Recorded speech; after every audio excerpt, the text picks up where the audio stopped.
Chapitre 4. Il est parti s'écria Marthe en accourant au bruit de la porte de la rue qui violemment refermée venait d'ébranler la maison tout entière. Oui, répondis-je, complètement parti. Eh bien, et son dîner fit la vieille servante.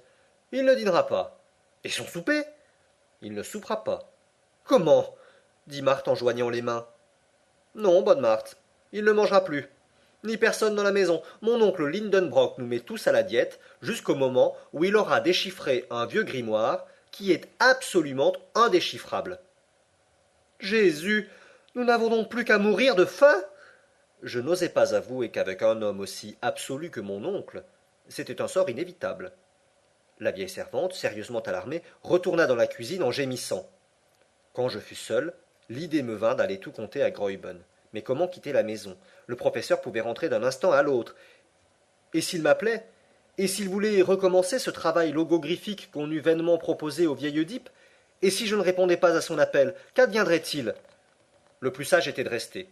Justement, un minéralogiste de Besançon venait de nous adresser une collection de géodes silicieuses qu'il fallait classer. Je me mis au travail, je triais, j'étiquetais, je disposais dans leur vitrine toutes ces pierres creuses, au-dedans desquelles s'agitaient de petits cristaux. Mais cette occupation ne m'absorbait pas. L'affaire du vieux document ne laissait point de me préoccuper, étrangement. Ma tête bouillonnait, et je me sentais pris d'une vague inquiétude. J'avais le pressentiment d'une catastrophe prochaine.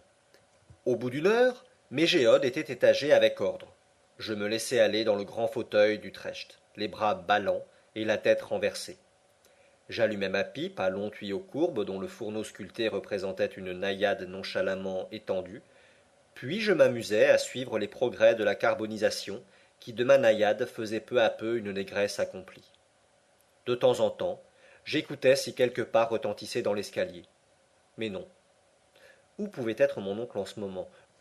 Je me le figurais courant sous les beaux arbres de la route d'Altona, gesticulant, tirant au mur avec sa canne, d'un bras violent, battant les herbes, décapitant les charbons et troublant dans leur repos les cigognes solitaires. Rentrerait-il triomphant ou découragé? Qui aurait raison, l'un de l'autre, du secret ou de lui? Je m'interrogeais ainsi, et machinalement, je pris entre mes doigts la feuille de papier sur laquelle s'allongeait l'incompréhensible série de lettres tracées par moi. Je me répétais: qu'est-ce que cela signifie? Je cherchais à grouper ces lettres de manière à former des mots. Impossible. Qu'on les réunît par deux, trois, ou cinq, ou six, cela ne donnait absolument rien d'intelligible. Il y avait bien les 14e, 15e et 16e lettres qui faisaient le mot anglais ice, la 84e, la 85e et la 86e formaient le mot sœur.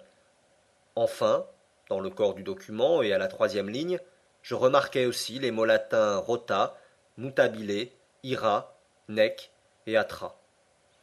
Diable, pensai-je, ces derniers mots sembleraient donner raison à mon oncle sur la langue du document, et même, à la quatrième ligne, j'aperçois encore le mot luco, qui se traduit par bois sacré. Il est vrai qu'à la troisième ligne, on lit le mot tabiled, de tournure parfaitement hébraïque, et à la dernière, les vocables arc et mer, qui sont purement français. Il y avait là de quoi perdre la tête. 4 idiomes différents dans cette phrase absurde. Quel rapport pouvait-il exister entre les mots glace, monsieur, colère, cruel, bois sacré, changeant, arc ou mer?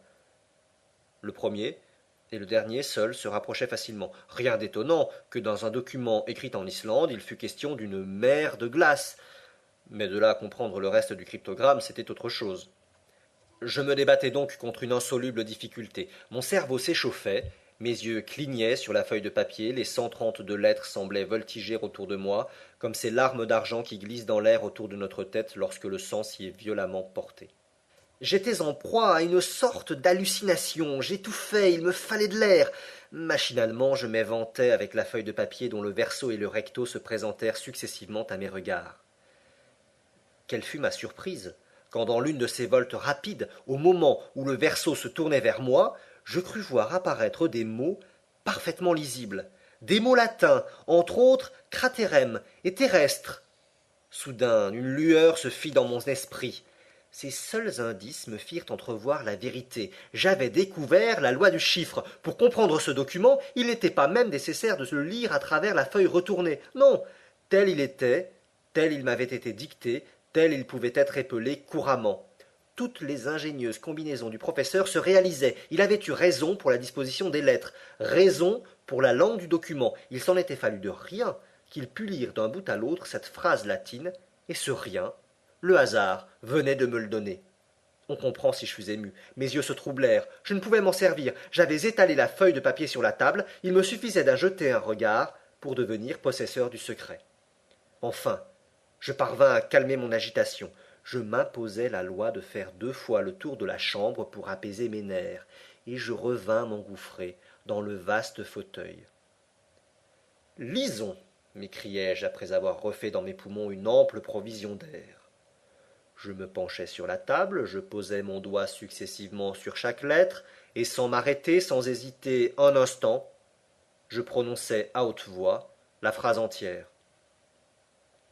Mais quelle stupéfaction, quelle terreur m'envahit. Je restai d'abord comme frappé d'un coup subit. Quoi? Ce que je venais d'apprendre s'était accompli. Un homme avait eu assez d'audace pour pénétrer. Ah! M'écriai-je en bondissant. Mais non, mon oncle ne le saura pas. Il ne manquerait plus qu'il vînt à connaître un semblable voyage. Il voudrait en goûter aussi. Rien ne pourrait l'arrêter. Un géologue si déterminé, il partirait quand même, malgré tout, en dépit de tout, et il m'emmènerait avec lui. Et nous n'en reviendrions pas. Jamais, jamais. J'étais dans une surexcitation difficile à peindre. Non, non, ce ne sera pas, dis-je avec énergie. Et puisque je peux empêcher qu'une pareille idée vienne à l'esprit de mon tyran, je le ferai. À tourner et retourner ce document, il pourrait par hasard en découvrir la clé. Détruisons-le. Il y avait un reste de feu dans la cheminée. Je saisis non seulement la feuille de papier, mais le parchemin de Saknussemm. D'une main fébrile, j'allais précipiter le tout sur les charbons et anéantir ce dangereux secret. Quand la porte du cabinet s'ouvrit, mon oncle parut.